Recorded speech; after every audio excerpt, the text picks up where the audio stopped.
Here are the 3 layers of numbers you must know in your acquisition strategy if you want to scale a coaching consulting agency business exponentially this quarter. Starting at the top, you need to know what your average lifetime value of a customer is, not best case scenario, but the average lifetime value. Okay, you want to know how much it costs you to acquire that customer, and you want to know on average how much cash is collected in the first 30 days. If you can get your cost of acquisition equal to or less than what you collect in the first 30 days, you essentially have just given yourself an unlimited ad budget. And that's all she wrote. You can grow as fast as you want.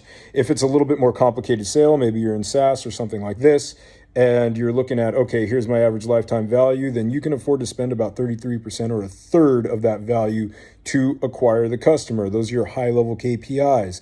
Going down a layer, you're looking through your funnel, right? What does a lead cost me? What does a trial or schedule cost me? Whatever that next step is for you. And of course, what does a sale cost me? That goes back to that cost of acquisition.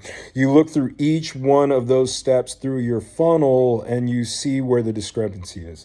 If your ads are being clicked really well, but not a lot of people are opting in and becoming leads, then you concentrate your efforts there. If people are becoming leads, but not booking, and so on and so forth, right? So you go all the way on through there. And then you got where the rubber hits the road type stuff, right? In actual execution. So let's say, do you have standard operating procedures in place for in-person follow-up with the salespeople when somebody's booked a call? If somebody hasn't booked a call, what kind of follow-up do we have on the back end, both in terms of automation and outbound calling with an internal sales team, if that's the type of business that you're running?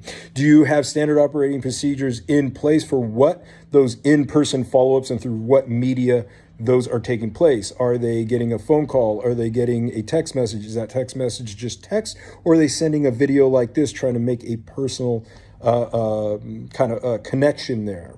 Once somebody's booked a call, are they relying just on the standard automation to follow up and get those people in there? Or are they following up there as well and introducing themselves via video text message? That's a really good touch there that increases your show up rates. If they don't close on the call, what kind of follow-up do you have in place on that, both again automation and in person?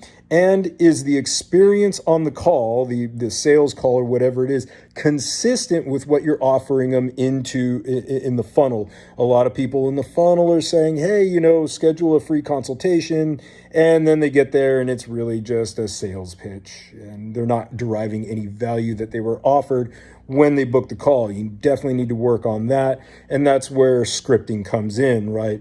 If you are in services, coaching, consulting, things like this, of course, that call can be very consultative, very high value, but still close really, really well too. That's really the way to go about it. But again, is that experience consistent? And are you giving the people taking the calls, your salespeople, a reliable script in which to follow so to ensure that that's actually happening? Numbers, very, very important. All right, top, mid, where the rubber meets the road. Know those, work where you're weak. There's no way you're not going to make a boatload more money in a very short amount of time. Enjoy.